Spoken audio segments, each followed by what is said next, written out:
Welcome to Helping Organisations Thrive. Today I have a guest who came on a number of months ago, a lady called Jasmine Harrison. Good morning to you, Jasmine. Morning.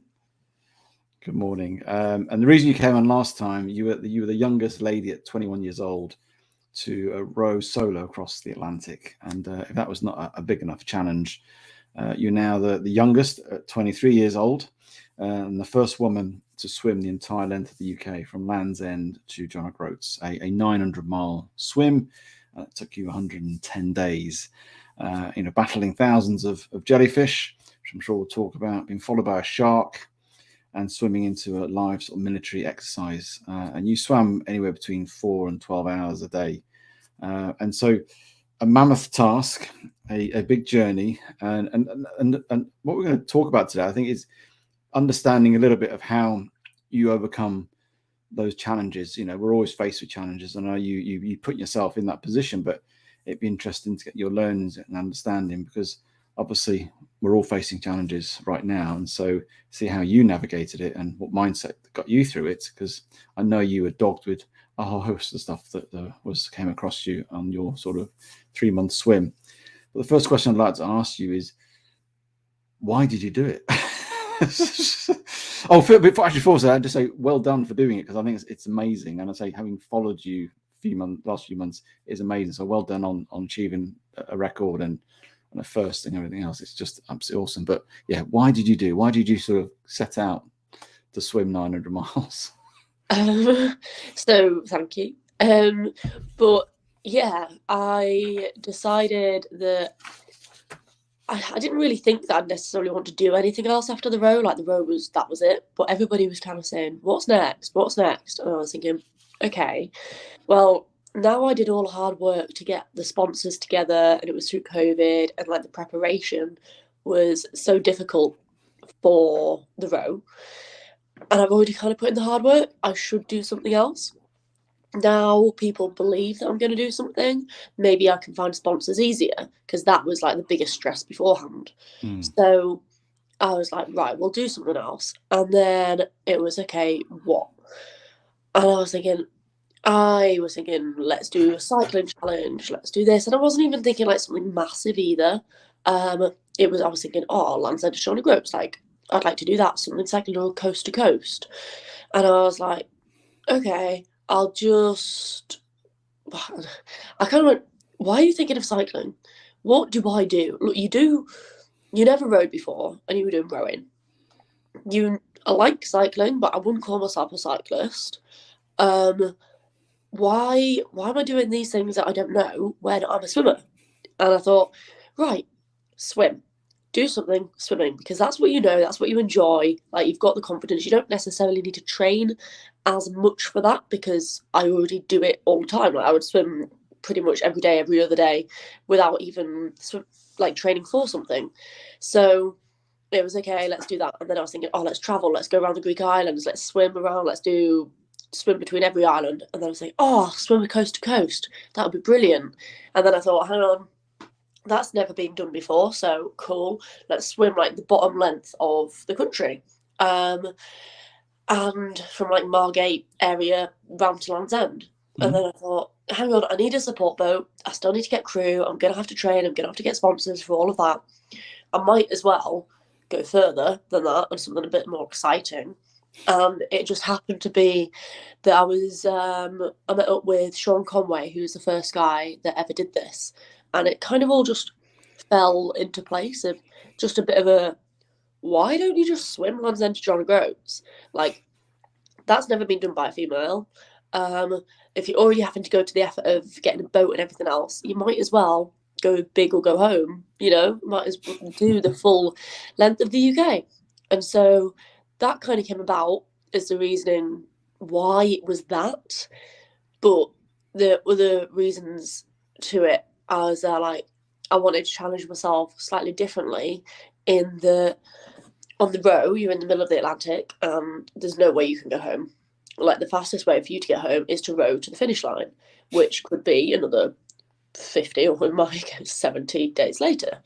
Whereas the swim, because it was UK based, I could have, if I wanted to give up, I could have swam into land at any point and got out and walked, got on a train and gone home. So it was that kind of mental resilience of, if you've been given the option to stop, would you take it? So I didn't have that challenge when I was out on the row, whereas I wanted to have that challenge now. That's interesting. So you're putting yourself in a position where you had a choice. Like when you committed to the row, you're committed basically, unless you get obviously rescued clearly from a boat, but you're committed and you have no other option but to keep rowing. With this, you had that choice. So why did you want to put yourself in a position where you had a choice that you could give up? Well, that's interesting concept. I think it's just I want to learn more about myself and how I deal with different scenarios, and that was something where, like, in races before, it's very different. So it's just, I have got out in the middle of a race before because I've not, in swimming, I've not felt very good. I know that I was half debating whether to even do the race because I had a really busy weekend, really good weekend, and sometimes I have taken that decision to get out halfway through and just walk down poolside, and that's it. Like, because I would rather not have a time than have a really bad time. And so that was kind of like, I know I wouldn't call that giving up at all. That's just what competitive swimming is. And so it was just, okay, I just want to learn more about myself. How do I deal with a scenario that if I want something really badly, how easily can I be tempted to not get it? You know what I mean? So it was a bit of a...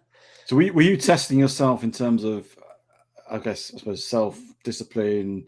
Am I committed to this? And, even though it's tough and I can give up, pushing yourself in that sort of scenario, I guess, isn't it?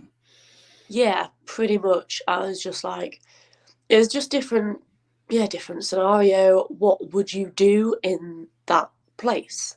And I was kind of putting myself in almost uncomfortable situations, places, so then you know what you would deal with, I think, is the best kind of way of putting it.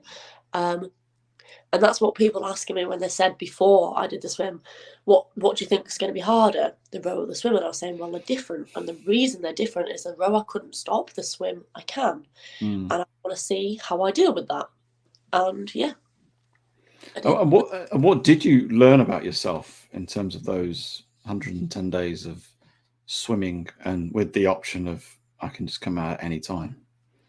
I learned that the more you get yourself deeper into something, the more then you've got to lose for it.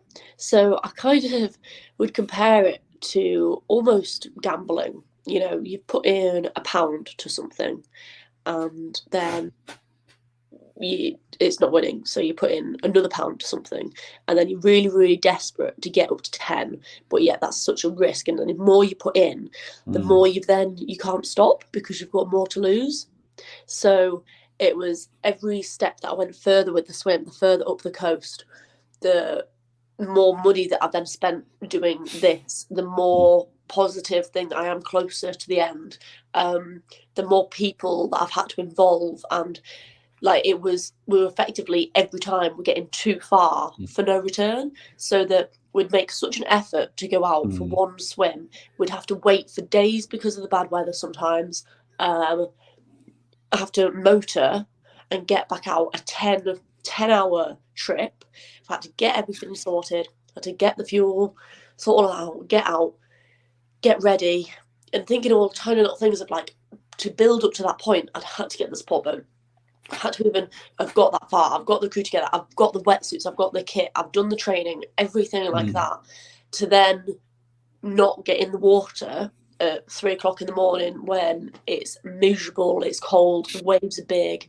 Like, there's other people there that are there to support me.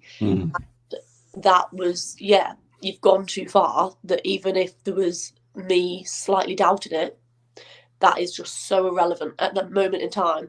I'm the irrelevant one, even though it's my thing and everything about it. There's so much there to lose that we've got to keep on going. So by the time we get up to almost John O'Groats. It was like, we are so close. It looked like there were so many options of like, well, not options, but kind of possibilities that it wouldn't happen because of the horrendous weather, the fact that the drop point was so far away from where the only place that we could shelter on the support boat. And it was like, we need to get another boat, a boat that can handle the water better up here. So I was just like, I've got to get this boat. Right, yes, it costs so much money. Who can we borrow that from? What can we do? What can we do to make this happen? We've come so far now that, and the thing is, this is the difference with the gambling scenario, is that we knew that if we put more in, it was a guaranteed result. Yeah. But it still wasn't quite guaranteed. You know what I mean? It's like, it was just, yeah. That's interesting. And interesting the analogy to gambling, because I've heard somebody say that actually the best gamblers, as in poker champions, those sort of people, know when to quit. As in they know when to go a step away. Did you at any point along the way think, I'm going to quit this? I've got the option just to quit. And it'd be interesting to understand, what was that? It might be many options, I don't know.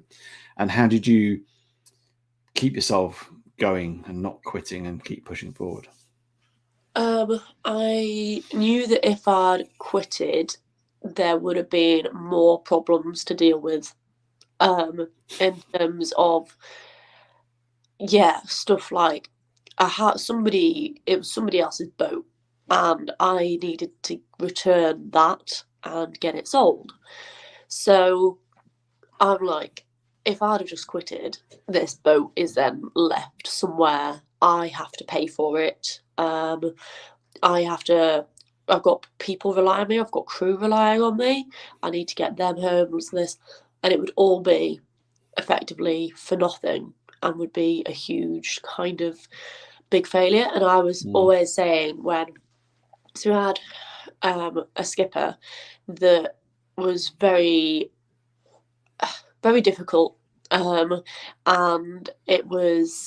he refused to go out a couple of times when actually we had perfect weather. And he delayed the finish. He delayed it all by quite a lot.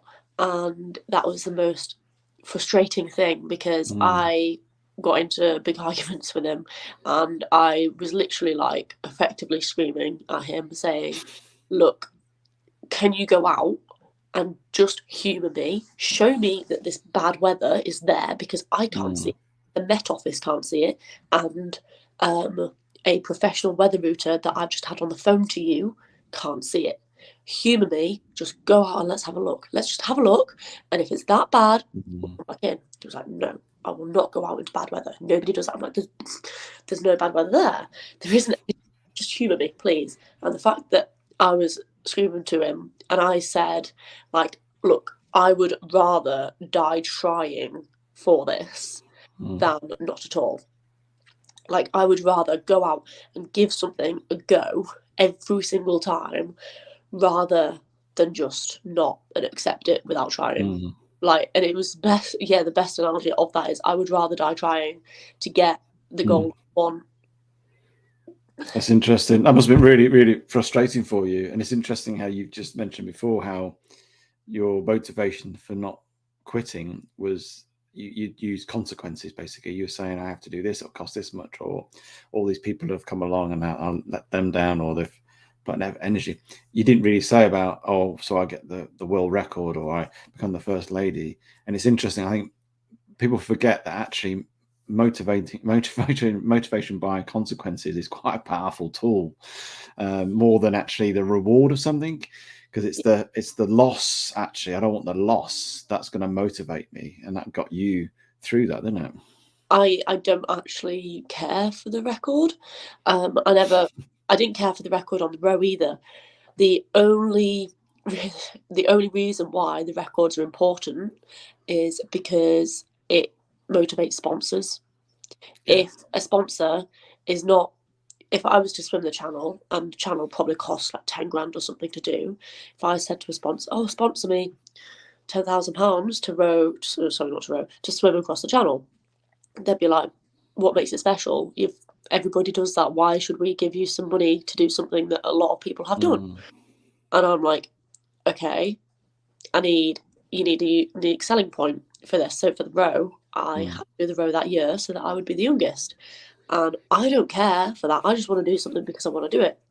If it's got a record to it, brilliant, because it helps with the logistics. And also, the reason why the sponsors then cling to that is because if you've got a record, it goes more out in the news, it goes into the press, and that's exactly what they want. Without having that record there, yes, it's still an amazing achievement. However, it's really sad in the way that the world works is that you wouldn't get the recognition. I know, it is. No, it's interesting, actually. That is interesting.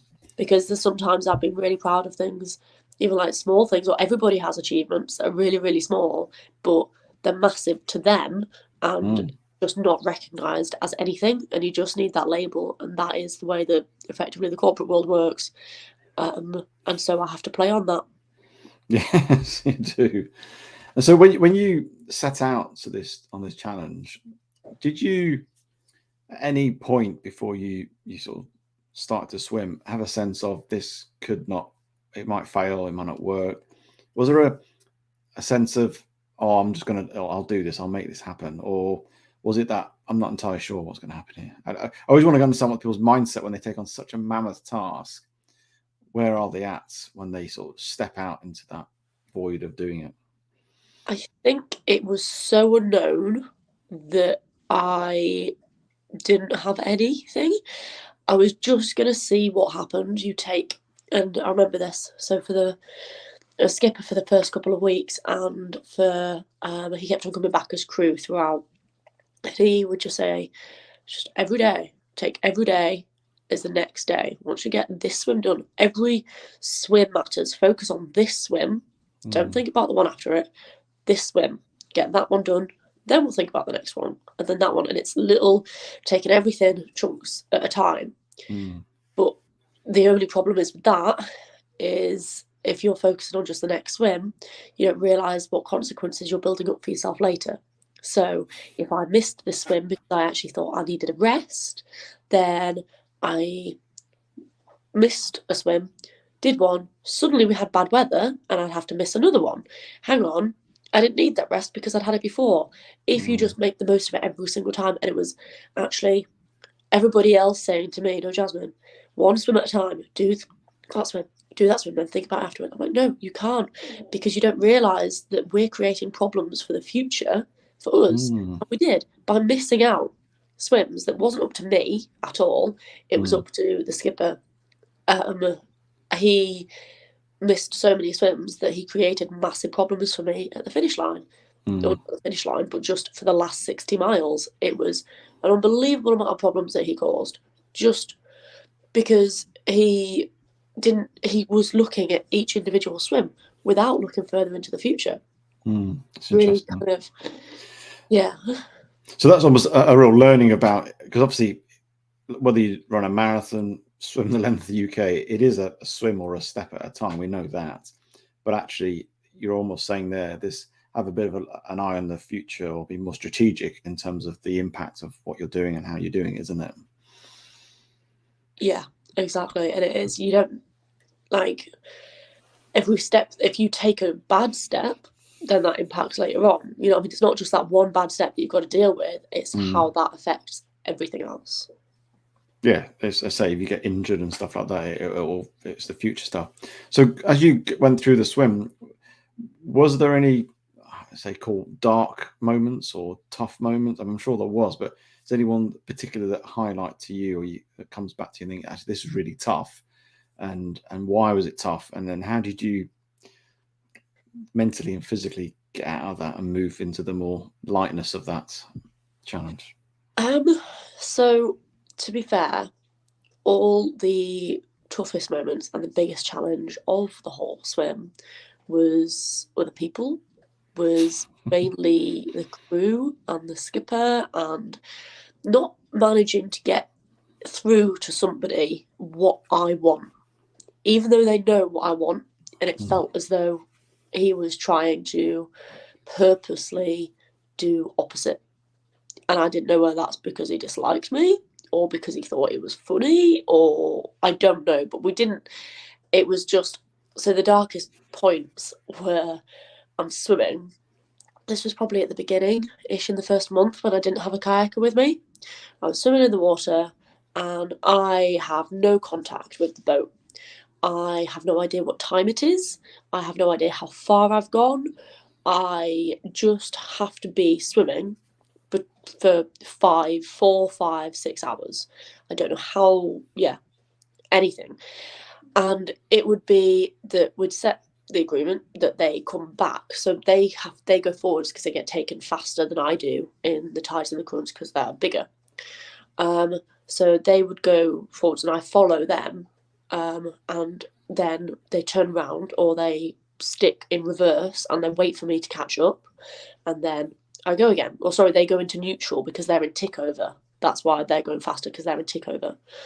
And it would be that I was swimming for so long, I'm pretty sure I've been in the water for a long time now. Like, I'm thinking I've definitely been in the water for over 4 hours, and it was meant to be 4 hours. And then I would get slightly close to the boat, almost within shouting distance.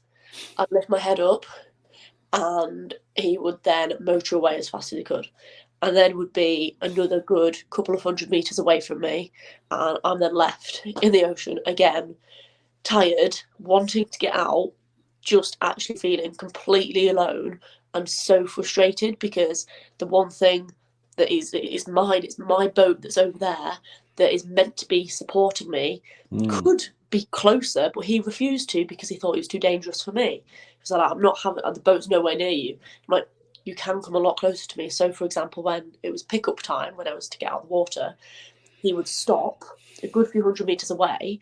I'd say, when this is when I had my kayaker, the kayaker would radio them and say, we're ready to get out. He'd then go a few 100 meters away and say, come to me. I'm like, no, you're my support boat. He says, oh no, we can't get to you, we can't get to you. And it's not like, are you kidding me? So I'm now tired, I'm cold, I'm hungry, I've been swimming all night long, and yet you expect me to still swim all the way over to you to get out the water. Like, that was a pretty dark moment to have to almost figure out these mind games of, right, let's, whenever we get slightly close, that's what we can we'll radio him, and then we can say we'll get out the water, because then he can't motor away from us straight away, because that is just the hardest thing of being so close and wanting to just shout, I want to get out, and you can't. And then I still have to, and there was points where going across the Bristol Channel, I'd been doing a 12-hour swim, and actually pointlessly. So this was like really difficult. So I did 6 hours, I did 4 hours, and then the results were that I'd made like 10 miles or something, and then 4 hours, and this was brilliant, hang on. And then he said, with the tides, you could get like, if you swam for 12 hours today, you could get like 30 miles. So brilliant, okay. I was like, right, I stayed in, and I did 12 hours. And that was brutal. I was so tired, I was cold. I'd stopped like halfway for a sandwich, or no, hour 8 for a sandwich. And then carried on. But I was then thinking, so hopeful, right, I've made it across the Bristol Channel, I've made it to Wales, I'm so happy. I get back out and I realised that actually in the last 6 hours, I was swimming against the tide and I was making like less than half a mile an hour. And that was just like, and I think in that entire day, I only made 16 miles. 16 miles in 12 hours is, just over a mile an hour on average. Considering the first 4 hours, I was doing 2.5 miles an hour. Wow. It balances out, and I was so tired. But the fact that the boat disappeared off for me so much because, I'm not sure because, but I couldn't see them at some points and I just had to keep going. But I took a jellyfish to the face, and that was my first jellyfish that had really stung me, that like really hurt. And I just wanted to cry, like laid on my back, and I'm like, I want to scream out loud, and there's nothing they could do. There's no one around you, they can't hear you. If something was actually going wrong, I'd be in trouble. That was pretty dark kind of moments in terms of that, but it was created through other people. So how did you deal with it? I mean, obviously, when you're in the water, it sounded pretty traumatic. The fact you'd swim and then they'd go off. and be challenging. So how did you deal with the people side? Because obviously this is obviously with the row across the Atlantic, it was just you. Now you're bringing other people involved, and obviously, people listening to this right now will be in organizations with people around them, because there is people, and we have to do things with people. How did you deal with that with them, but also how did you mentally work that through with them? I did be really kind of diplomatic about everything. This is what we do, this is everything, this is that. But he wasn't a very good communicator at all. Definitely not a people person. And I couldn't understand why he wasn't being clear to me or actually talking to me. He would never talk to me. It was always me saying to him, so what's the plan? What have you looked at? I've looked at this. And we compare notes on what the tides are, when the weather is good, where we need to go to the drop point, what time we need to set off. And I would say, and the hardest thing is also like, I would be like, right, we need to leave at 5 o'clock this morning. Now, there's 3 crew members on the boat. They should all go. So the skipper and 2 crew. They get the boat ready and go, because I've got another good 3 hours worth of sleep before I'm then swimming again. So why should I get up and help do the boat and everything when I've just been swimming? This is my sleep. And I kind of wake up like automatically. I shouldn't do, but I was like, I felt like I've slept too long now. We're not moving. Wake up, it's gone 6 o'clock. And I'm like, I have to then get everybody up on the boat. Come on, let's go, let's move. We've got places to be. Look, I've already missed out an hour on my swim. Let's go. And to be countered with, oh, it doesn't matter. We'll still get there for the fastest bit of the tide. Oh, it doesn't matter. Don't worry. Oh, I calculated that we've got some time spare. And it was all just that all the time. And he said that he had the same goal as me to get to the finish, but he didn't. He wasn't there for getting me to the finish line. I think he enjoyed having effectively a free ride and building up miles. And that was really kind of difficult because I thought I dealt with it. You think you make that communication. Yeah, this is the plan. You get in, somebody else does the exact opposite to the plan. And it's like, how is this working? And then the fact that there'd be times that he'd make a decision and he would purposely not tell me. And he would also tell the other crew members not to tell me. So my main crew, James, that was with me the whole time, we shared a cabin as well.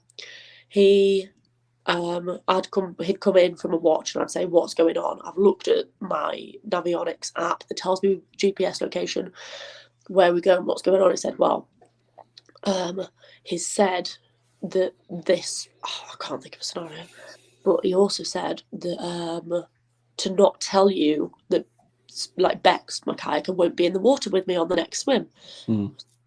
Why not tell me that? Why don't you tell me it now?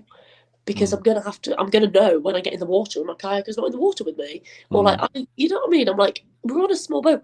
Why are you telling somebody, my friend, my crew member, to keep a secret when it's something that should not be a secret? It doesn't matter at all. Like, I just don't understand. And it's little things like that. And I come out and I say, oh, so what's going on? And then I would actually try and make him feel better about the decision he made by saying, do you think that Bex should not come in the water with me so that she can then be a crew member doing the night shift this time and stuff like that? And he'd be like, that's what I'm doing. I'm like, okay, brilliant, cool. And I was trying to build up that relationship of, look, this is what we can work something. We're both on the same page here. And he still purposely refused to tell me things. We'd make a plan and he would tell the crew the plan without ever telling me. And I'm like, we tell the crew when I was asleep. It's interesting, isn't it? Because it's almost, I don't know how you would describe this, but what you're sharing, it feels like it was almost like a toxic work culture. People were doing their own thing, people weren't communicating, and which is, for whatever reason, it's created. So from that, if you were to do this sort of exercise again or something similar, what are your lessons from that you can take forward. Actually, when I do something like this again, I will do this, this, and this. Well, I kind of knew these problems before I started thinking the crew. We've got to get the crew. Like, you've got to really want this. Like, this is important. But the issue that I found was that even if I prepared for longer, and even if I'd have properly interviewed and met everybody, it would have, one, cost a lot more, two, it would have cost a lot more time. But three, I had, I think, 5 skippers that confirmed that they were going to do the entire 3 months for me. So I'd spoke to them on the phone, we'd had conversations, I'd even met a couple of them in person. It was all good, it was all a go. And for some reason or another, each one had to drop out for something. So one's mother got sick, and so we literally had to like take care of her and put her in a care, all of this stuff. So like, it's too much going on right now. He'd just retired, and then he was still like easing back out of work and transferring. So that was one. There was another one that had a full free summer with no work, and then we'd agreed, we were sorting everything out. 2 weeks later, they got in a job that was worth like 10 grand or something for like 2 weeks worth of work. And he was like, this is 2 weeks right in the middle, but I've got to prepare for it. And then there was the after, and then I'm like, that's right in the middle of the challenge. Okay, you can't skipper it. So even the thing that I would effectively have learned from this was the people, be more prepared, get to know the people more. However, that's so impossible, especially when it's volunteered. In what I was doing, anybody that, one, has the skills to be able to do it, but two, is the kind of person that you want to do it with, are probably already doing their own fun stuff, to be honest.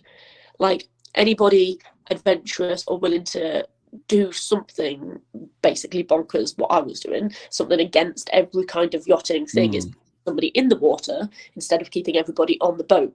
You know, it's the complete opposite to what you're meant to do. And to find somebody like that over a summer, everybody's already got their own cool stuff going on. Like, there were so many people that I'd spoke to and said, oh, sorry, I'm just off to this country to go and do this Ironman, or I'm actually taking a boat over to Polynesia or somewhere. And I'm like, okay, fair enough. So I'm looking for crew to bring the boat back down from Scotland. I've texted a couple of people and somebody just replied then.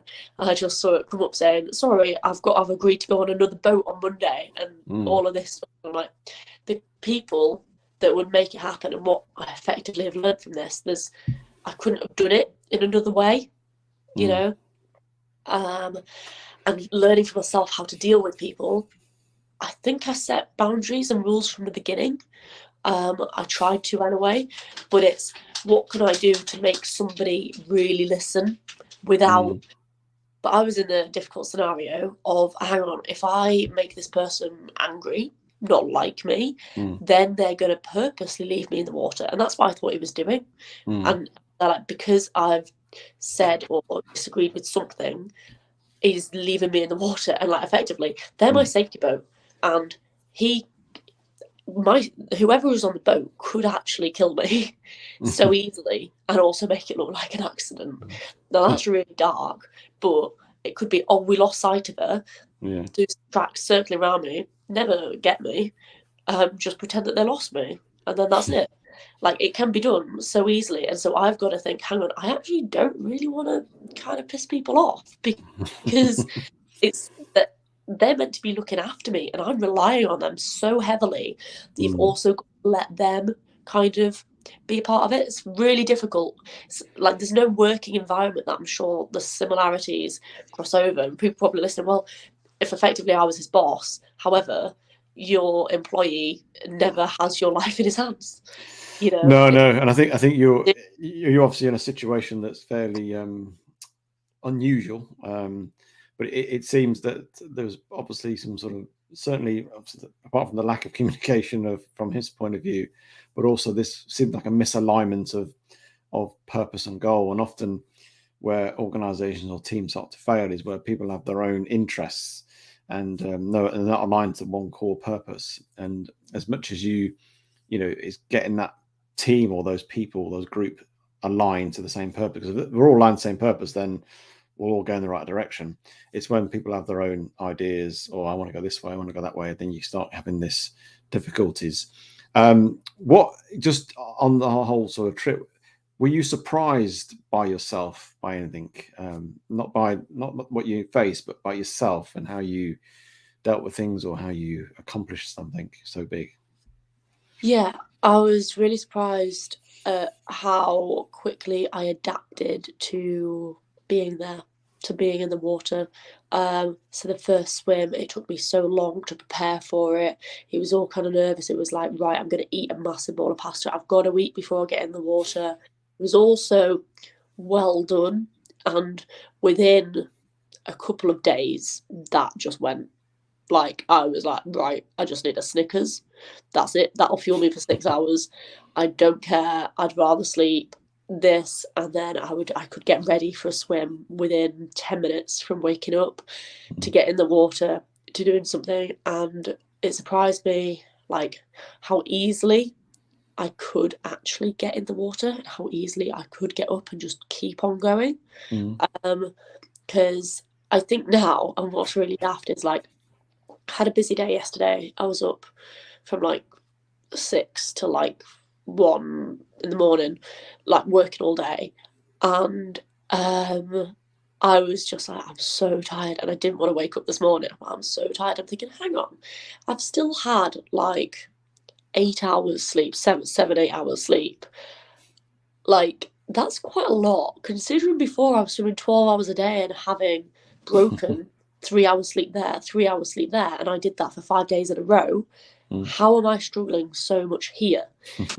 And you always do, you know, when you've got like an early morning, oh, I've got to get up at like 5 or something. You're like, oh, I best go to sleep early. I need to do this, like get all prepared so we don't have to on and everything like that. To think, hang on, I was doing 3 hours sleep continuously, getting up, and it was, I wouldn't say it was fine, but I was capable of it. And it's the way your mind goes to what you have to do to make something okay.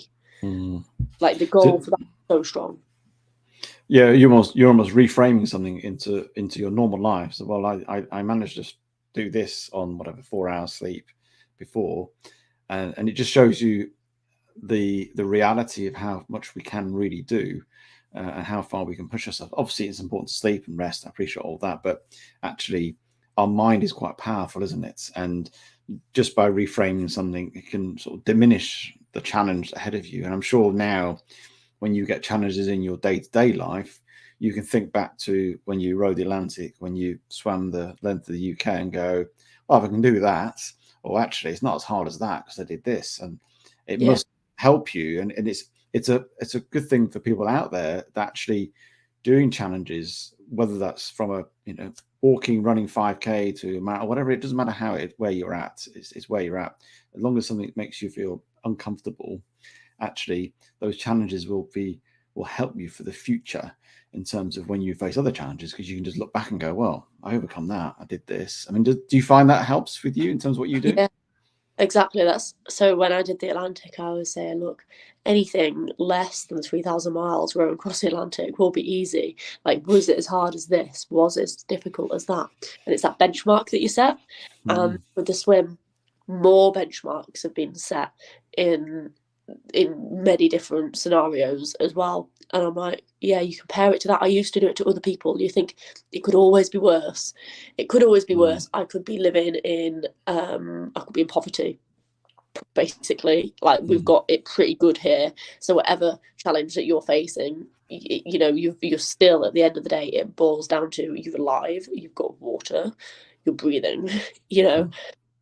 That's what I think it comes down to, because there is always people a lot worse off than you, and everybody else is facing other challenges. And I've kind of taken using other, like, severe scenarios to my own challenges. I'm thinking, right, yeah, if I've done that, then I can do this. And it's putting these levels and reaching the next level every time. And between rowing the Atlantic and swimming the length of the UK, and they're probably, they are obviously very different. What would you put as the hardest out of those two? It's really difficult because you forget on the row. I forget some of the big challenges until I really think about it and go, that day was miserable. And then I think that was the most miserable day of my life, and having to do something. Like, so I was having to row against the weather just to get away from a storm, so I didn't have to be sat in power anchor for another 5 days and stuff like that. And like the wind was always not in my favour, and it was being thrown off my seat, and I was just screaming at the ocean. I remember that as like such an awful time. But then I think, hang on, how frustrated the skipper made me, and how much I just wanted to be swimming, and then how tired I was having to do it because so many other people were relying on it. Bro, I could have slept all the time. It would have taken me longer, but I could have slept a lot more than swim. Whereas a swim was so time critical with the tides, with everything. Timings of getting the boat out there. They were both difficult in different ways. The physical rowing was harder than the physical swimming. Okay. However, I got more pain on the swimming because I had like chafing in my armpits, not my shoulder. So yeah, they're very even. Okay. What excites you about doing these extreme goals, Jasmine? I like the adventure of it. I like the unknown. I don't like to go into something being fully prepared. That sounds strange. Like, if you know what it is or what's going to happen, then it kind of ruins it. I like to almost, take something as it comes, and figure that out as you go. Like, I don't really think about something really until it's happening, and you deal with it when it's happening. I do know my capabilities before that. So it excites me that it is, you don't know what's going to happen, and it could be the adventure of a lifetime. It could, and you just deal with it. And I enjoy having to deal with that. Brilliant. That's great. And that's why you do what you do, because you do things which are unknown and or fraught with lots of uncertainty. And I know we all face uncertainty in different ways, but it's not so much how we react, it's how we respond, which is obviously what you've just been sharing. What's next for you on the adventure calendar? Have you got anything in mind yet, or a thought about that? Yeah, to be fair, I thought you might. I thought about before the swim, before I'd even got slightly organised with the swim, I got an idea of something that I wanted to do. And basically the first thing is I need to get the boat back. I need to go up to Scotland next week and bring the boat back down. Now, sailing 1,000 miles in the UK in winter is a pretty big challenge itself. So that's the next, and it's so imminent that in itself is a massive challenge, particularly because I've not sailed for a long time. I've never really sailed in UK waters, and I've never done it when it's freezing cold and miserable with this much traffic and everything like that. So that's a big challenge, and that's literally next week. But after that, I have an idea that I really want to do. However, unless I can simply get the sponsorship for it, because that's a bit that I hate, is all the admin, is everything like that. If I can get the sponsorship very easily, then relatively easily, it's never going to be easy, then I want to do something else, but that won't be for another 2 years. There's quite a lot of preparation time, and the preparation time in itself is a big challenge. Is that on land or sea? The preparations on land. The actual thing, will be out at sea. Okay. Well, we'll look forward to seeing what that might be in the next coming years.